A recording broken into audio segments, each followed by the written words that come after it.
It's the hottest thing, guys. Mm-hmm. Ever since, I don't know. Episode 103. 103.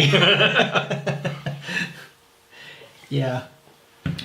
But I do think it spills over to our kids, too. Mm-hmm. Because it seems like now children are preparing for college earlier and earlier. Oh, geez. You know what I mean? You're saying Chloe's already taking the SATs? Is that what you're saying? The PP SAT. Pre, yeah. Yeah. The ESATs, the Yeah. elementary Yeah, SATs. yes. ESATs. Yeah.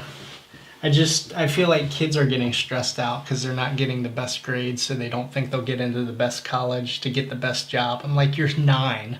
Who cares? You know, I'm not saying Chloe's like that. I'm just saying. I don't think I've ever heard my kid even mention college. No, but I she just knows she needs to learn how to use a computer because that's where money's made. Yeah. Yeah. I think when our kids see our anxiousness, when there's so many choices and we don't know what to choose, it spills over into them. Mm-hmm. You know, I don't think they should be anxious yet. You know. Yeah, I think I've got FOMO kind of the way that you do, where it's like lazy FOMO. Yeah. And it's like I see friends, groups of friends that went somewhere with Yeah, their kids or yeah. something like that, and took pictures and talking about how great of a time they had. And I'm like, oh well, thanks for the call. Hold on, Doctor Strange. I'm just kidding. We posted that publicly. I know. I'm just. Come on, dude. Are you gonna be like that? No, I didn't. I don't. I'm not gonna chase people down. No, I know. No, I'm serious. Yeah, I that don't. is funny, though. I don't mind at all because I'm not really interested in that movie Oh, it's right so now. fantastic. Then. Okay. You're missing out. Shut the podcast down. We're going to Waldorf. Yep. We'll be back. Yeah. Our nerd talk will be a Doctor Strange discussion. Mm-hmm. I'll bring the camera and film it. That's go. legal. So that happens, but then at the same time, I'm like, no, I'm pretty fine sitting at home today. It just Not sounds doing like a lot anything. of work. Like my friends go see a band in DC, and I'm just like, it sounds like a lot of work and it sounds like a lot of money. You lost me in DC. I hate going outside of my house. Yeah, I pretty much hate driving more than 5 miles. Driving further than the gym, I'm like, this is a big ordeal. Well, that's only like, what, 25 minutes? 20 minutes for you? 30? I'd say 20 at the most, usually about 15. Yeah. It's like 8 miles away.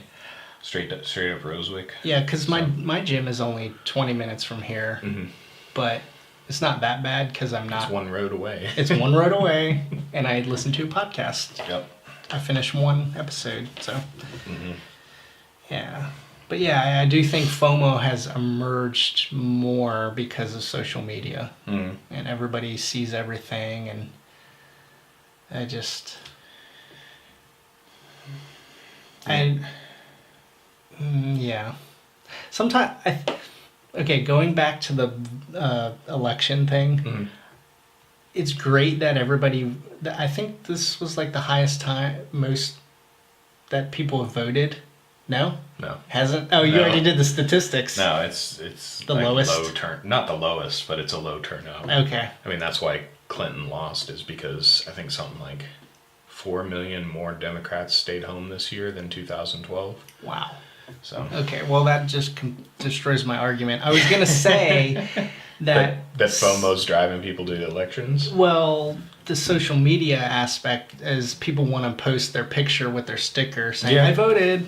Yeah. And I think certain people that may not have voted this time because being social media, but I'm sure it drove somebody to do it. It does impact you. I mean, I saw it everywhere. It wasn't just Facebook. It was like Google was telling me to vote. Yeah. My calendar was telling me to vote. Amazon. Everywhere I was banner. like, click here to find your local polling place. I'm like, right. I voted 2 weeks ago. Shut up. It's like, fine, Facebook, I'll tell you I voted just so you stop talking to me about it. Oh, that's what they wanted. They wanted your Yep. more information and. Yeah, so everyone is nudging you to, but I don't know that it works. Because there's also the rebellious streak in people that are like, don't tell me what to do. Yeah. You know what's funny, and this is the last political statement I'm going to make this podcast. Oh, dang it. The people, the people that were so mad about Colin Kaepernick of not standing up, they're like, don't you know that this is free? He has the choice not to stand up. And I'm like, okay, fine. And then when Hillary didn't win, people were so mad on Facebook. You guys should have voted. It's your right. It's like, well, they're also freedom not to vote too. Not to. So it's just, it goes both ways. Yeah, so anyway, that's the end of politics. Bummer. Yeah. Why, you want to talk more about it? Oh, I love talking about it.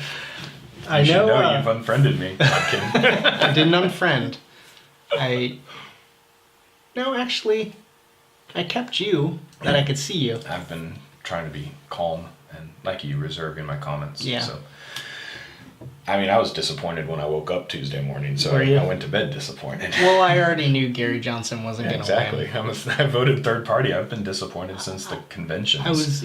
When I first found out about Gary Johnson, like last year, I was already disappointed. I'm like, oh, there's no way he's going to win. Yeah. So, you have low expectations going into it, then it's not crushed when it swings from one side to the other side. And that's how I live my life. Low expectations. So... No, here's how you live your life. You live your life, you take control of the things you can control, and you don't lose sleep over things you can't. So, I cast my vote. I can't control what everybody else does, and I can't control, what Trump is going to do for the next 4 years. I can control how I react, and I can control how much money I make. Yeah. So that's what I'm going to focus on. So. Yeah. But I think that goes against the FOMO thing. Is fear of missing out feels like everything is outside of my control, and everything is happening to everyone else, and none of it's happening to me. And for me, the counter to fear of missing out is take control and decide what you want to be a part of. And then you don't have to worry about missing out on something because you made the decision and you're in control. And if you don't like it, you can change it. So if I have a fear of missing out that my kids are not playing in soccer and they're going to be screwed up adults because I didn't put them in soccer, then we put them in soccer. Yeah. And that's a decision that I make. Yeah. So that's my stance on it. I think you're pretty good at combating FOMO because you'll do movie nights, you'll do Bible study, you'll do your squats and brats, so. Yeah, I like small groups of people, bringing them together. So it is always my fear that I didn't invite the right person. Like I didn't invite somebody who should have been invited, though. So when you say things like no, I promise you. I promise. I was like, oh, cool. Because that happens to me. I mean, my wife is not the most social person. She likes to stay home most of the time, and when I want to go out, she doesn't. So can I admit something real quick? Yeah. I saw her in Target the other day, but she just looked like she was like had stuff on her mind, so I didn't even say hi. Oh, okay. I was just like, yeah, that's fine. I didn't know what to say. She's polite when she's out in public and around people, and every time I force her to go to a party, she has a good time. Yeah. She's a great hostess when we host stuff at our house. She just doesn't like to do it. But I feel like sometimes I don't get invited to things because it would just be me or me and the kids. So, oh well, I don't blame that on her. That's her decision. So I make things happen for myself and my kids. Yeah. And I invite people over when I want them over. I'm more reserved in setting up stuff because I'm just afraid no one's gonna show up.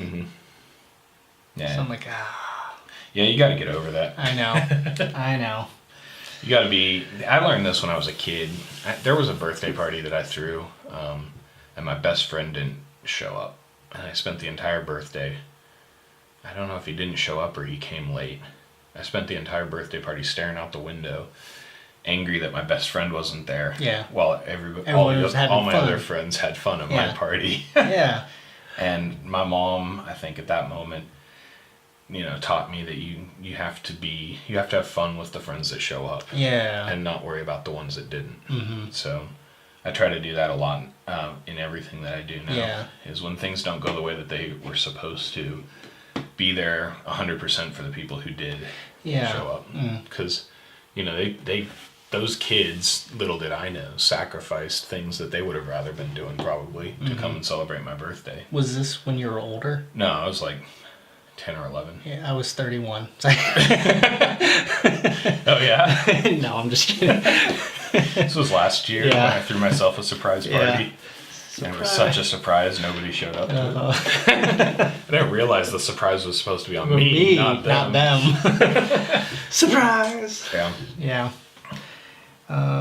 So I think it's the same with budgeting, though. The fear of missing out. You know, my kids are getting older, and we're missing out on all the things that you're supposed to do with them when they're kids, like Disney World that a friend just went to. But you know, if I feel like my kids are missing out, I make a decision and make it a priority. And you know, some people have other priorities, and that's just the way life is. Right. You know. Yeah. But I can change things. And I can make karate classes or soccer or Disney World or anything like that a priority. Yeah. I'm not just gonna. Here's the problem with FOMO is when it gets mixed with unlimited credit or easy credit. Oh gosh. And you're just like, everybody's doing it, so like Might you said, as well. we have to buy a new car because everybody else has a new car, and we have to go on all these vacations because our kids will grow up to be homicidal maniacs if we don't take them places. Right. So.